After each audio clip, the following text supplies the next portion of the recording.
Are you struggling with your double bass drumming and are you looking to try and simplify it? Well, guess what? You're on the right video because today we're going to go over some common mistakes and how to fix them. Strap in, watch till the end because I've got a lot of different ways you can make this stuff work in your drumming. Let's go. It all started a few years back, especially when I was learning to master the heel-toe technique. When I was focusing on that, I was taking away my focus on the mid-tempo double bass stuff, where a lot of drummers and double bass drummers seem to have some friction in their playing. You see, it didn't matter how much I practiced, it just felt like I was always hitting a wall with my double bass drumming. My feet wouldn't sync up, my legs would cramp up, and I just couldn't get some of the techniques down so that I can efficiently play at the speeds and play the songs that I always wanted to play along to. I found that the issue wasn't just about practicing more, it was about practicing and implementing the right practice and the right things. So I was making some massive mistakes without even knowing it. And that first mistake was this: inadequate foot technique.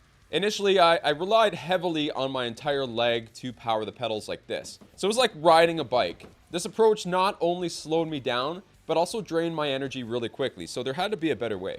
Now, I like to compare this to a runner who's running with really tight shoes, and with every step and every push forward, they feel the constraint on their feet, and it just becomes a total hot mess when you start to use full leg like that. See the difference? On the left, it's all about the leg motion, which is like trying to sprint with weights on your ankles. Now we're moving over to the ankle technique, where it's more of a motion and contraction from the smaller muscle groups that actually helps you play more efficiently. Check this out. This shift to using my ankles in this technique was like using a shifter in a car to actually get to a faster gear. So that way it was just more efficient for the car to propel itself, and you feel like you can actually go faster. By reducing the leg motion like this and actually focusing on the ankles, where it was just more of a lifting the heel kind of thing, I can now go.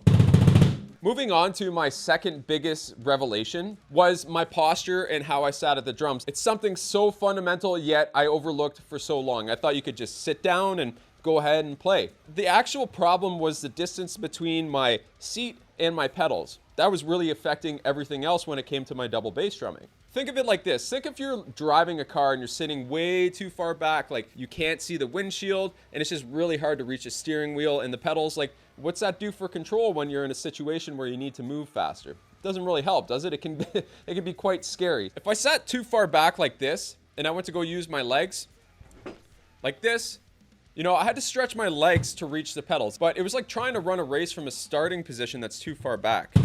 And then when I sat too close, it was like being cramped in a tiny space. Like my movements were restricted, my heels would be underneath my knee joint here, and it'd just be bad for my hips. And it's hard to get that full swing back here.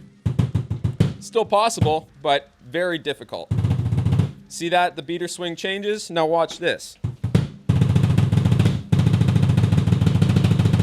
Now, here's the biggest thing with drummers I talk to all the time and drummers inside my academy is they don't know what to practice. They don't know what to focus on. They don't know if what they're doing or practicing is the right technique or the right set of exercises for them. Let's talk about my practice routine and I guess lack thereof at the time. I was playing, yes, of course, but I was playing the same old stuff. It was ineffective and I was just effectively maintaining what I already know. So if you're actually practicing on the drums, it shouldn't sound perfect, of course. If it is, then again, you're just maintaining. Let's imagine for a minute, like you have a garden that you tend to once in a while. You know, some days you water it excessively, well, other days you just forget about it entirely. So you plant different seeds without a plan. You never keep track of what's growing. So here's what was missing: a practice routine and a practice schedule. Now, practicing without clear goals is like sailing without a compass. You know you're going in a direction, but you're not sure if it's the right direction you should be headed in. So here's what I did. You know, I started setting clear, achievable goals. For example, this month I want to improve my foot speed or hand speed by 10 BPM. Or let's say, you know, I want to master quintuplets or some form of complex rhythm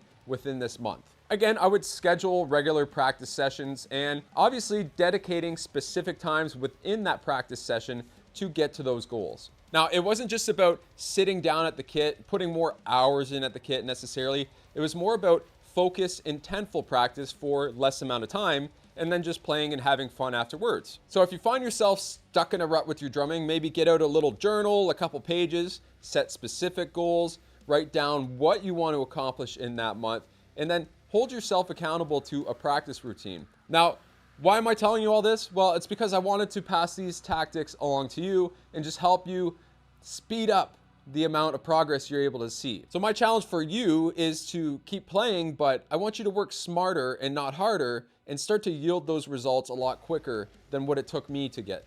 Hopefully this helps motivate you, and if I missed anything, of course you're gonna let me know down in the comments. So thanks so much for watching. I'm Cam Fleury, and I'll see you in the next one.